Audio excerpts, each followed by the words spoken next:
Wa qala sallallahu alaihi wasallam, ini yang paling penting yang saya ingin sampaikan, hadis dari Nabi sallallahu alaihi wasallam, innar rajulaini min ummati la yaqumani ila sholati, sesungguhnya ada dua lelaki dari umatku, kata Nabi, sabda Nabi sallallahu alaihi wasallam, dua-duanya berdiri dalam melaksanakan salat, la yaqumani ila sholati wa ruku'uhuma wa sujuduhuma wahidun, dan sholatnya, rukunya dan sujudnya wahidun, satu, maksudnya sama gitu. Jadi lamanya sama, ratanya sama. Kan kalau ruku dia harus datar tuh. Nanti ada kajiannya pada bagian selanjutnya. Dia di pada saat punggungnya itu, kalau kata Nabi itu, kalau ditaruh gelas itu nggak jatuh ruku. Jadi menunjukkan dia rata. Ada dua orang dari umatku yang dia sholat, rukunya, sujudnya sama. Wa inna ma baina sholataihima ma baina samai wal ardi, dan sesungguhnya apa yang antara salat kedua orang itu, ma baina samai wal ard, antara, bedanya itu antara langit dan bumi. Rukunya sama, sujudnya sama lamanya, tapi kata Nabi pahalanya antara langit dan bumi bedanya. Wa asyara ilal khusyu'i, dan Nabi mengisyaratkan ini dia perbedaannya adalah di khusyuknya.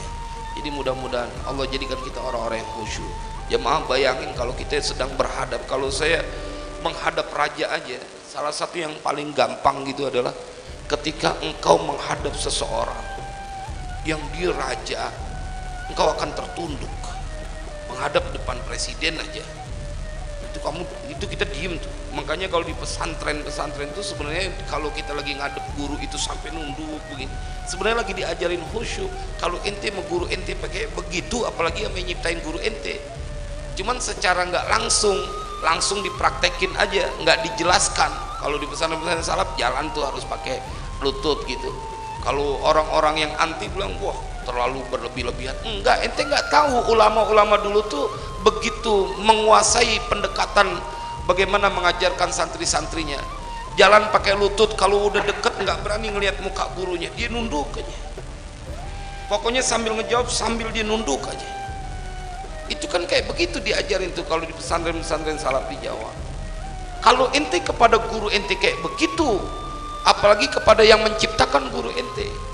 Kalau ente kepada presiden, pejabat begitu takut, duduk sopan rapi, nggak berani bergerak, batuk aja ditahanin karena di depan presiden, di depan pejabat. Bagaimana kalau ente sholat, ente berhadapan dengan dia Allah yang menguasai semesta raya, raja di raja. Masa kemudian bisa sambil garuk-garuk, sambil mempermainkan jenggot? Ya kan itu salah satu, ente berhadapan dengan siapa? Berhadapan dengan Allah. Lahu ma fis samawati wa ma fil ard. Mudah-mudahan nanti pada saat kajian-kajian lanjutannya akan membentuk diri kita untuk melaksanakan sholat khusyuk, karena udah keseringan kita sholat, kelamaan dari kecil, dari sejak akil balik kita udah sholat.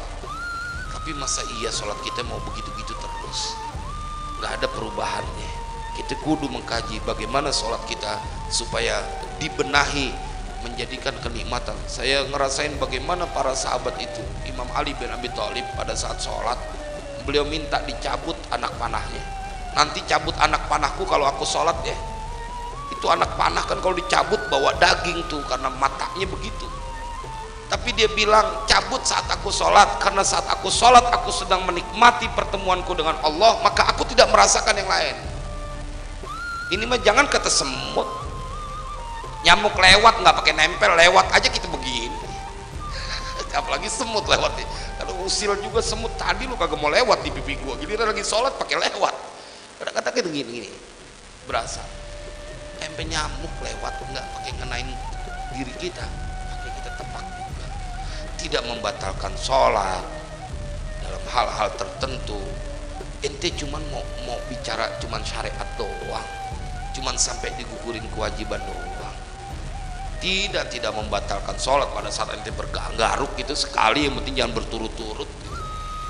Enggak, cuman masalahnya segitunya engkau bisa dipecah konsentrasimu menghadap Allah dari lantaran sesuatu yang sangat sederhana. Mudah-mudahan kita sama-sama belajar, mudah-mudahan Allah kasih kita kekhusyuan dalam salat kita, biar kita punya bekal nanti menghadap Allah. Wallahu a'lam bishawab. Wassalamualaikum warahmatullahi wabarakatuh.